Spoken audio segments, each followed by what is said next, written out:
ఇక అప్డేట్స్ చూస్తే ఆంధ్రప్రదేశ్ ప్రభుత్వం గొప్పలు చెప్పుకుంటూ పబ్బం గడుపుకుంటుందని వైసీపీ అధినేత జగన్మోహన్ రెడ్డి విమర్శించారు. మన ప్రభుత్వం ఎంతగా గొప్పలు చెప్పుకుంటుందంటే జీడీపీ వృద్ధి రేటు ఏకంగా 10.99 అని చెప్పుకుంటుందని అన్నారు.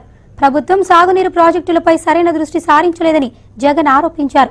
సభలో వైఎస్ జగన్ ఇటువంటి లెక్కలు చెబుతూ ప్రసంగం కొనసాగిస్తుండగా టీడీపీ ఎమ్మెల్యే జలీల్ ఖాన్ అడ్డు తగలడంతో ఆయనను ఎద్దేవా చేస్తూ జగన్ మాట్లాడారు.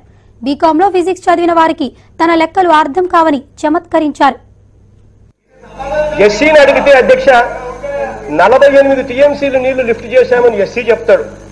పోనీ అధ్యక్ష ఈ ప్రాజెక్టుకు సంబంధించిన కరెంటు బిల్లులు చూసాం మేము. ఈ ప్రాజెక్టుకు సంబంధించి 135.46 కోట్ల రూపాయలకు సంబంధించిన లిఫ్ట్ చేసిన దానికి కరెంటు బిల్లులు అధ్యక్ష. ఆ కరెంటు బిల్లుల ఆధారంగా వీళ్లకు 110 రోజులు పనిచేసే అధ్యక్ష. ఈ కరెంటు బిల్లుల ఆధారంగా చూస్తే 42 టీఎంసీల నీళ్లు లిఫ్ట్ చేసినట్టుగా అర్థమవుతా ఉంది.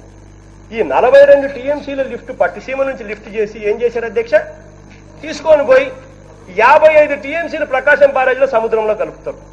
అంటే అంతర్వేది దగ్గర గోదావరిలో కలసాల్సిన నీళ్లను తీసుకొని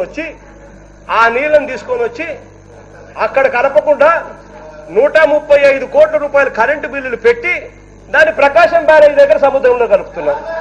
అధ్యక్ష ఇక్కడ ఒకటి చెప్పాలి అధ్యక్ష ఎంత చెప్పినా అంతే అధ్యక్ష, అది వాస్తవం. అది ఆ 135 కోట్ల రూపాయల కరెంటు బిల్లు మీద ఏదైతే పెట్టారో అదే డబ్బు తీసుకొని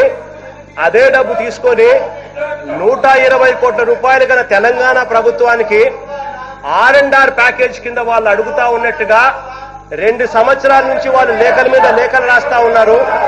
ఆ లేఖల మీద వాళ్ళు రాస్తా ఉన్న ఆ 120 కోట్ల రూపాయలు వాళ్ళు ఇచ్చుంటే, ఆ 120 కోట్ల రూపాయలు తెలంగాణ ప్రభుత్వానికి ఇచ్చిందంటే వాళ్ళు ఆ ఊర్లను వెకేట్ చేయించిందరు.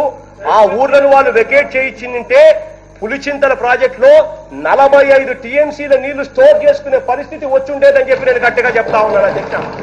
కారణం వీళ్ళు 120 కోట్ల రూపాయలు ఆ డబ్బులు వాళ్ళకి ఇవ్వని కారణంగా పులిచింతల ప్రాజెక్టు రెడీ అయినప్పటికీ పులిచింతల్లో వీళ్ళు స్టోర్ చేయగలిగింది మాక్సిమం స్టోరేజ్ కెపాసిటీ వీళ్ళు చేయగలిగింది ఒకనొక టైంలో 28 టీఎంసీలు మాత్రమే వీళ్ళు స్టోర్ చేయగలిగారు. ఆ ప్రాజెక్టు కెపాసిటీ 45 టీఎంసీలు అధ్యక్ష. ఆ ప్రాజెక్టులో ఇప్పటికీ కూడా నీళ్లు స్టోర్ చేసుకొని పెట్టుకొని ఉండే పరిస్థితి ఉండేది. ఆ ప్రాజెక్టు నుంచి ప్రకాశం బ్యారేజ్ నుంచి ఏలూరు కాలువ నుంచి ఇవాళ కృష్ణా డెల్టాలో పంటలు రబీ పంటకు రెండో పంటకు కూడా కాపాడే పరిస్థితి ఉండేది. ఆయన కాన్స్టిట్యున్సీలోనే పంటలు కాపాడలేని పరిస్థితిలో ఆయన ఉన్నాడు అధ్యక్ష. గన్నవరంలో పంటలు కాపాడలేని పరిస్థితిలో ఉన్నారు. రైతులు ఆందోళన చేస్తా ఉన్నారు అధ్యక్ష. ఎంత దారుణంగా ఈ వ్యవసాయ పరిస్థితి జరుగుతా ఉందంటే అధ్యక్ష, హంద్రీ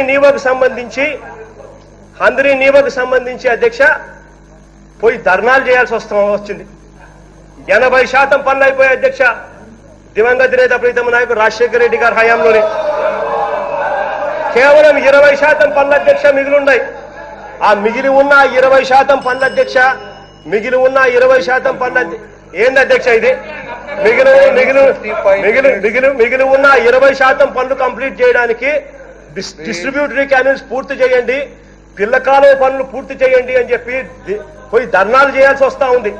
ఆ ధర్నాలు చేసి ఫలితం రాని కారణంగా ఇవాళ పరిస్థితి ఏమిటో తెలుసా అధ్యక్ష? అనంతపురం జిల్లాలో వీళ్ళు నీళ్ళు ఇచ్చామని చెప్తా ఉన్నారు. 63 మండలాలకు